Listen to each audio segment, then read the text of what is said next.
Nama kalian bertiga jadi Mbak Kala. Iya, Bukala, pokoknya iyalah kala lah pokoknya. Tapi kalian gini, ini keren banget karena kalian dari awal sengaja atau enggak udah setup pasarnya. Jadi pasarnya itu sesuai yang kalian mau. Iya. Kalian udah setup. Setup pasar sih enggak. Kita lebih ke setup konsep dan produknya nanti seperti apa. Kira-kira tuh udah ada di kepala masing-masing udah. Si pasarnya tiba-tiba terset sendiri. Iya. Termasuk appearance di sosial media itu kalian udah set dari awal. Appearance sosial media bukan cuma very organik itu dia. Jadi kita tuh nggak pernah endorse artis. Nggak pernah sama Kalaupun sekali. ternyata lo lihat ada artis yang pakai, itu ternyata dia beli. Dia pasti beli, nggak mungkin enggak. Oke. Dia beli nggak dulu. pernah sekalipun endorse Dia kita nggak pernah.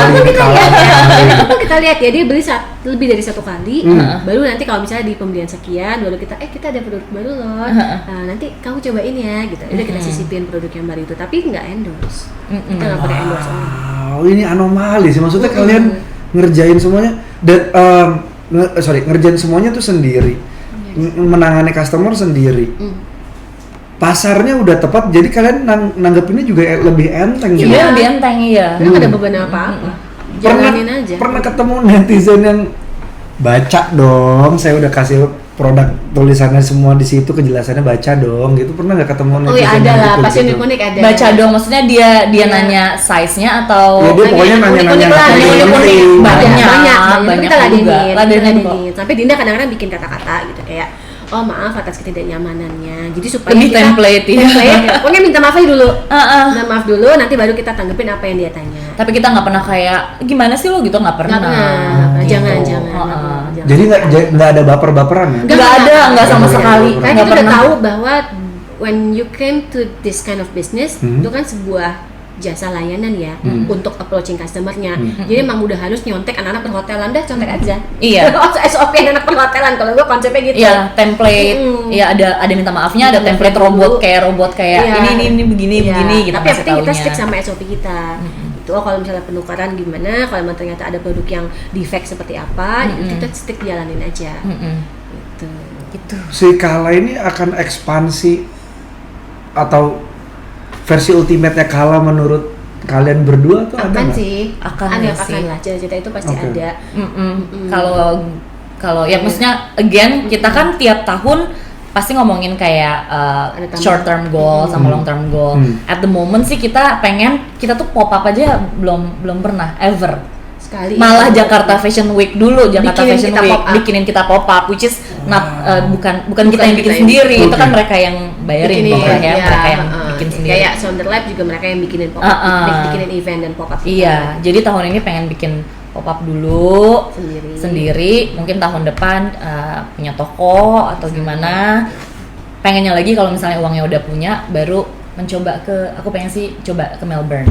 Gitu. Wow, amin lah. Karena setiap aku jalan di Melbourne, pakai apapun Kala itu udah pasti banget orang tuh nanya gitu. Kalau misalnya mereka ngelihat websitenya, itu kan semua masih IDR gitu, bingung. Ini how much is it? Like 1 million gitu.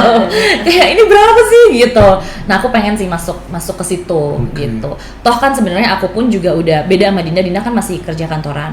Kalau aku emang full udah Kala aja buat di sana di Melbourne gitu. Oke, berarti untuk Kak Dinda. Pertanyaannya adalah lebih enak jadi business owner atau jadi karyawan? Sebenarnya ya, kalau buat Dinda dua-duanya ada plus minusnya. Kalau jadi karyawan itu kan sebenarnya karena ya of course gaji bulanan kita fix kan. Terus yang tantangannya adalah gimana caranya kita achieve target dari company. Itu tantangan kita.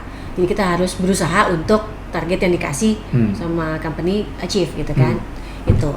Nah kalau dari sisi bisnis enaknya adalah ya kayak tadi, kalau ternyata lagi di tengah jalan ada struggle apa, tantangan apa, kita lebih kayak kalau gue decide untuk nggak marahin bawahan atau kita nggak marahin tim produksi, ya nggak akan terjadi huru-hara. Karena kitanya legowo misalnya gitu. Sedangkan kalau di company kan nggak bisa, kalau lo nggak achieve kan pasti ada konsekuensinya dong. Apapun itu, ya kan pasti kan konsekuensinya nggak enak gitu. Nah sedangkan kantor kita kan kita decide untuk tidak dengan pola yang seperti itu. Target pun ada beberapa target yang mungkin kita misalnya nggak achieve gitu, kita pun juga kayak nggak entus habis itu pointing at anyone untuk kita minta maaf, justru kita shiftin ke next month gitu biasanya. Nggak enaknya adalah ya itu tadi jam 5.30 lihat handphone, 12 malam lihat handphone, nggak bisa enggak. Bahkan kalaupun emang ternyata cuma sesimpel masalah resi tiki, sesimpel itu, atau tikinya kemana ya kak gitu, ya mau siapapun kita tetap bangun gitu. Oh jadi deh gue nelfonin tiki gitu, nggak yang terus habis itu lo semua ngomongnya untuk pegawai di kantor yang ngurusin, enggak. Terus misalnya kayak ada yang kurang satu item saja, ya kita semua ngubek bareng gitu, di mana ya reconcile gitu, bareng semuanya, bangun gitu, jam 11 malam ada yang nanya, 11 malam nanya gitu. Karena kan yang namanya pegawai pasti nanya, ada masalah kan dia kasih ke kita kan. Solusinya dia punya, tapi kan dia tetap harus approval dulu ke kita solusinya apa gitu. Itu kan kita yang bangun juga jam 11 jam 12 malam. Gitu. Itu enggak enak gitu. Terus kadang-kadang kayak ada durasi, ada momen-momen di mana kayak kita bisa gajian sampai bulan apa nih? Itu ada loh. Masa? Ada karena mungkin kita ada at a certain point ada beberapa koleksi yang fund yang memang harus kita freeze untuk koleksi yang ini yang nggak boleh, jadi ini nggak bisa diutak-atik nih dana yang ini. Nah yang ini kita bisa gajian sampai bulan apa atau sampai bulan tahun berapa gitu. Itu urusan kita jadinya. Sedangkan kita kan kalau di kantor nggak ngurusin itu. Iya. Jadi itu plus minusnya itulah. Bisa pilih repotnya aja ya berarti. Nah, tapi tetap repot. Nggak repot. Pilih repotnya. Pilih repotnya yang mana. Jadi kalian tadi kunci komunikasi udah ada, repotnya nyari solusi, udah gitu aim-nya juga jelas ke depannya gimana. Ada nggak masalah yang pernah kalian nggak bisa tanggulangin kayak ya wes lah? Ada ya, so far belum ada sih semuanya. So far belum ada sih. So far semua ada solusinya. Kalau kita lebih ke bukan gimana, kalau itu akan jadi masalah, kita ngejalanin itu aja, jadi nggak jadi masalah sebenarnya. Iya betul. Keren. Kalau itu akan jadi masalah, ya nggak usah dijalanin dari awal. Kita nggak terjun ke situ. Kan ada tuh orang-orang yang sebenarnya kayak mau resikonya kayak apa tuh, terjun ayo gitu. Kita enggak. Kita nggak mau ribut dengan resiko yang terlalu besar. Iya, ya misal toko gitu. Toko sih sebenarnya.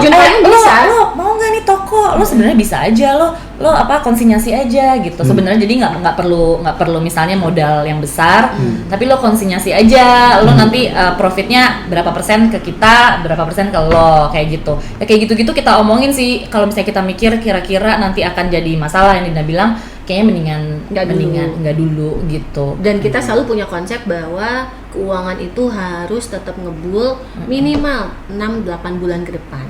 Di saat ada perhitungan yang kita akan keluar kos, kita akan tercekik di bulan ketiga, nggak usah dijalanin. Iya. Nggak ngoyo sih kita. Jadi kita punya pagar itu tuh. Pokoknya kalau 6 bulan, 8 bulan ini akan, jadi kita harus ngambil dana dari yang operasional 6 bulan ke depan, 8 bulan ke depan, berarti itu nggak aman. Karena ini tuh harus ketutup nih operasional 6 bulan ke depan. Jangan nyawe-nyawe ini. Kalau lo mau berbuat sesuatu yang harus nyawe-nyawe kos di sini, itu namanya nggak aman. Nggak boleh gitu. Kalau gitu, simpel kan? Simpel banget dari tadi kayak kalian. Sebenarnya emang bisa dibuat simpel sih. Kalau mau dibuat nggak simpel juga bisa. Iya bisa banget. Enggak kan keriputnya nambah nanti kan. Itu jangan sampai tuh. Jadi mahal dong. Tapi memang kan kita belum masuk ke kayak ke toko atau even bazar-bazar besar pun kita belum. Kita malah loncat ke Jakarta Fashion Week sebenarnya. Biasanya orang kan bazar dulu, punya toko dulu, dikenal dulu, mungkin baru Jakarta Fashion Week atau ya runway kayak gitu. Kita agak loncat and then baru, dan itu pun ya kita karena diajak. Berarti salah satu privilege kalian adalah koneksi. Yes, sangat banget. Koneksi even di media, even di customer base-nya. Customer base itu kayak Karina emang temenan sama beberapa lumayan lah ada pergaulan dia tuh pergaulan Jakarta, Gigi, Caca, Tengkar, Gia, pokoknya banyak lah itu rame. Nah itu ya juga yang mensupport pembelian kita juga gitu. Tapi mereka memang senang juga sih sama karena produknya juga bagus. Gitu. Circle mempengaruhi. Jadi Anda jangan belum ngeluh. Tapi maksudnya kayak Mbak Gigi aja tuh dia beli gitu loh. Which is kan kita jadinya jadi appreciate banget gitu. Tapi bagaimana cara memulai circle yang baik menurut kalian? Kan kalau ini kan circle-nya akhirnya simbiosis mutualisme. Kita tuh nggak bisa dibilang kita memulai karena circle-nya Vina, circle-nya Dinda, circle-nya Karina itu tuh kayak ya udah Caca gitu teman dari TK, ya kan. Dinda memang kerja di dunia ini gitu. Dinda memang punya teman-teman yang A, B, C ya udah dari kecil. Tapi gitu. kita memang kayak no expectation juga sih, gimana ya? Kita nggak ngeset gitu. Kita tuh tuh temenan sama ini nih, nggak ada tuh desain gitu. Lebih ke ikhlas gitu sih, kayak sincere gitu loh, kayak sama siapa aja pokoknya ikhlas lah gitu. Untuk vendor printing kita, vendor printing ya kan. Vendor printing kita itu kita kenal karena dia customer kita. Kita awalnya kan nyoba banyak vendor, di vendor yang kedua, ketiga, terus customer kita gini, aku tuh punya loh printing, jasa printing, yang bener Vi gitu. Oh ya udah, kita coba deh, ya udah itu dari kenalan. Kayak waktu sama Cagi juga. Kan? Nah ini maksudnya contoh dari keikhlasan dan memaintain relationship sama vendor. Ya ini kan dari vendor kita tempat ini. Ini yang punya adalah vendor printingnya kita, gitu. Dia sekarang punya restoran. Aku cuma kayak ngobrol doang, dia punya restoran, kayak I need this, kayak buat podcast gini-gini. Go ahead, use my room gitu. Terus kayak gitu. Gitu, nggak ada si effortless itu nggak ada kayak yang bisa harus apa gue harus kasih apa kalau lo in return gitu kita harus temenan sama si A si B C nggak ada capek nggak bisa udah nggak ada waktu juga kayak gitu ada energinya. Tapi kan di luar ini banyak yang membuat itu menjadi rumit sekali dan harus seperti yang tadi Nona bilang kan kayak harus ini gimana caranya supaya bisa menghilangkan gerutan-gerutan, legowo dan ikhlas tuh gimana caranya? Karena rezeki udah diatur sih sebenarnya. Kita percaya itu, jadi nggak perlu ribet, nggak perlu gimana selama kita mengerjakannya. Jangan diem aja di rumah juga ya, nggak boleh, itu nggak datang rezekinya. Iya itu dia, tapi yang gue bilang kita tuh selalu mikir brainwash kayak COVID aja. Brainstorming gitu. Pas COVID aja kita sebenarnya lumayan salesnya naik itu pada saat COVID itu pada saat kita jualan face mask dengan dengan print-printnya Kala gitu. Yang tadinya kita nggak punya website, jadi tadinya tuh Dinda sama Karina pembelian itu WhatsApp tuh semuanya customer kayak ada sekitar 1000-an ya Din ya, ribuan di hari itu sekitar ada ribuan, everything by itu WhatsApp. Sebelum Delta deh itu pas yang COVID pertama deh, April 2020. Mulai dari WhatsApp itu nggak bisa nih, kita perlu punya website gitu. Jadi sebenarnya kadang tuh strategi kita tuh kayak semuanya tuh dari peristiwa juga gitu loh. Karena peristiwa loh, karena jualan lagi capek-capek gitu, nggak bisa nih gitu. Wah nggak bisa nih kayaknya nih punya website gitu. Ya udah, akhirnya punya website. Jadi kalian responsif ya, bukan reaktif ya? Iya, lebih dua-duanya sih. Kalau yang urusan waktu itu kan ada responsif. Lebih balance lah kita, responsif dan reaktif gitu. Lagi begini terus kayak wah nggak bisa nih, kita harus punya website. Besokannya, nah kita tuh tipenya bisa begitu. Besokannya ngobrol udah gitu kayak langsung cari vendor ini habis jebret gitu. Orangnya tuh kita bertiga tuh cepet.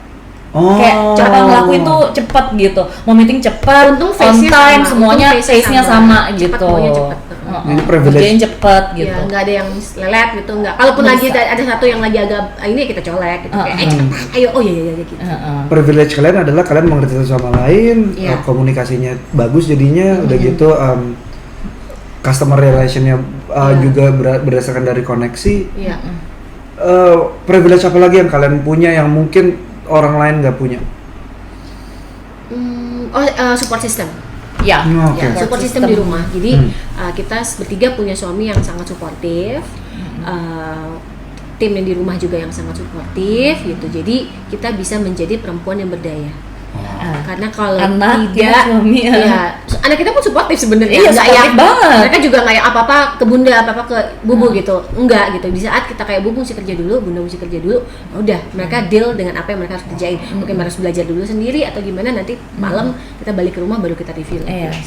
Support system sih. Support system. Family tuh kayaknya juga nomor karena 1. Karena nggak mungkin kalau misalnya kita nggak punya support system, kita bisa mengelola brand dengan sekompleks ini ya. Iya. Kayak Jakarta Fashion Week aja ya, kemarin aku kayak ngerasain banget Jakarta Fashion Week, mungkin banyak yang kayak tamu-tamu VVIP.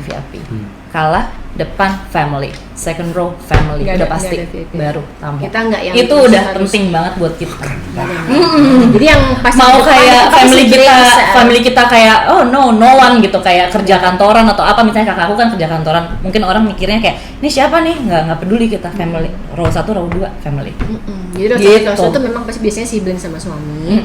Baru row 2 customer. Kita pun juga nggak ada yang selalu kayak oh ada VIP nggak VIP di crowd kita tuh pun nggak ada, semuanya ya semuanya sama. teman-teman yang Kala Sisters gitu. Mau apapun jabatan lo ya. Iya. Wow. Oke. Mau siapapun, mau artis, mau apa, mau pejabat. Nah, semua ya sama. again kita nyebut kita bertiga tuh Kala Sisters. Kala Sisters. Ya orang-orang juga udah nyebutnya Yes. Kala Sisters. Iya. Jadi Semua sebenarnya teman-teman dari terms Kala Sisters itu kan ya kelihatan lah kita tuh yang paling penting apa buat kita gitu. Sisters kita, family kita gitu. Pertanyaan selanjutnya adalah jawab bersamaan ya. Apakah kalian happy bersama Kala? 1, 2, 3. Happy. Happy lah. happy banget dan kita pengennya bisa jadi legacy juga ya. Iya. Gitu. Walaupun kita nggak punya anak perempuan. Iya. Tapi siapa Legacy tahu buat- nanti bisa kita bisa regenerasi lah ke mantu atau siapa.